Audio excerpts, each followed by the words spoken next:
The mother and partner of U.S. Capitol Police Officer Brian Sicknick tells CBS News that they're going to keep pushing for the creation of a commission to investigate the January 6th insurrection. Gladys Sicknick and Sandra Garza sat down with Nikole Killion to talk about Senate Republicans blocking a measure on that issue. He texted me, he says, "I'm busy right now, I can't talk." And that was the last I heard from him. It was January 6th, the final time Gladys Sicknick would communicate with her son.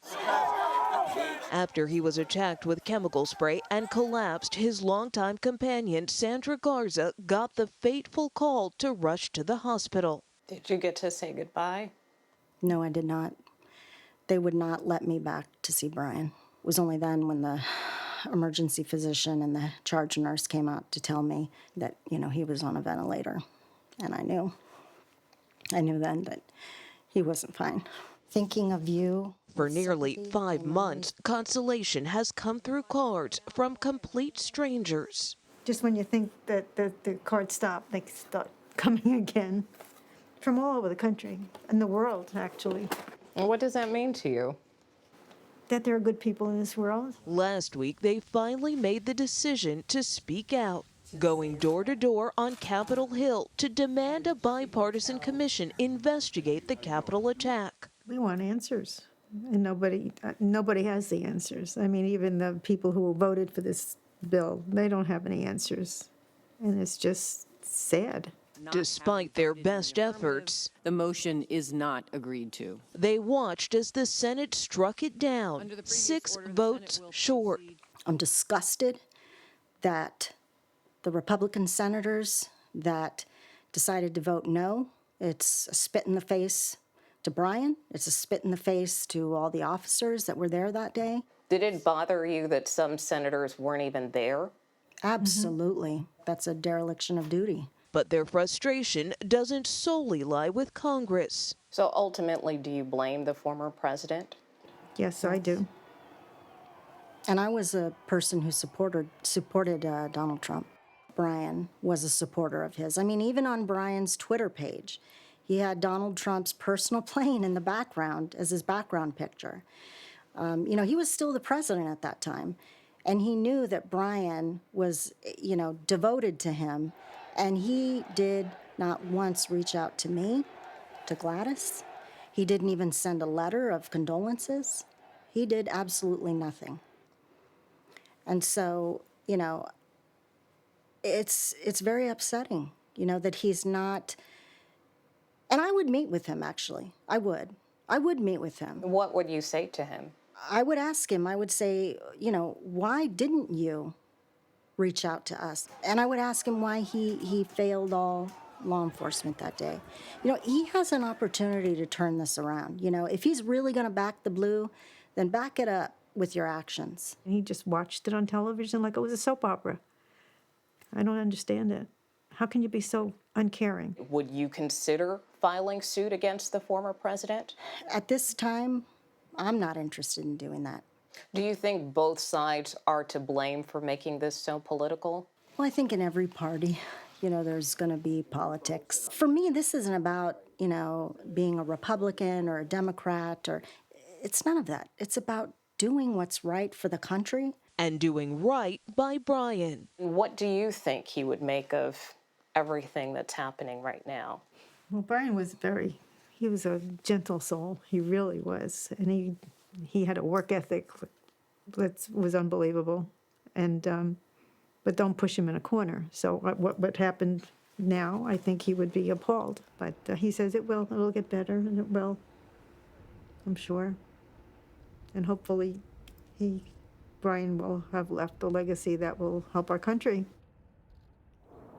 I want to point out that during our interview, Mrs. Sicknick was wearing her son's shirt, and both she and Sandra were also wearing necklaces that contain Brian's ashes, and they say that that is a way to keep him close, and they are still looking for ways to best carry out his legacy, but they have not given up on a January 6th commission, and they plan to keep meeting with lawmakers, including Congresswoman Liz Cheney later today. Anne Marie?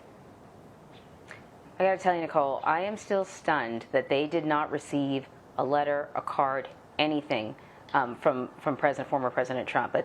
It just, I thought that was just sort of, I thought there was somebody in the office that just did that. I just figured something like that would get done, but certainly, it's caught me off guard. The days following January 6th attack, they must have been really hard for both of those women. It took a really long time to determine Officer Sicknick's cause of death. It came out natural causes.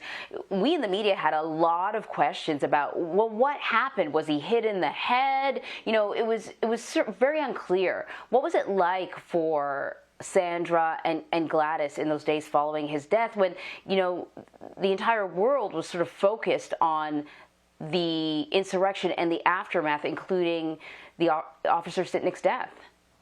Well, I think to Sandra and Gladys, the cause of death to them really didn't matter from the standpoint of, they know that he was fighting for his life and fighting, to save these lawmakers at the Capitol for hours upon hours. And so to them, even though there was a lot of speculation surrounding that, that really didn't matter to them because they know at the end of the day, he did their job and they accept the medical examiner's findings, which again determined that this was from natural causes. But, Sandra, she is a psychotherapist and she did acknowledge that, stress certainly can bring on various factors. So she does feel like there was a correlation there. But that being said, I think at the end of the day, as you heard in the piece, they simply want answers as to what happened that day. And not only just to Officer Sicknick, but to all of the officers who have since lost their lives.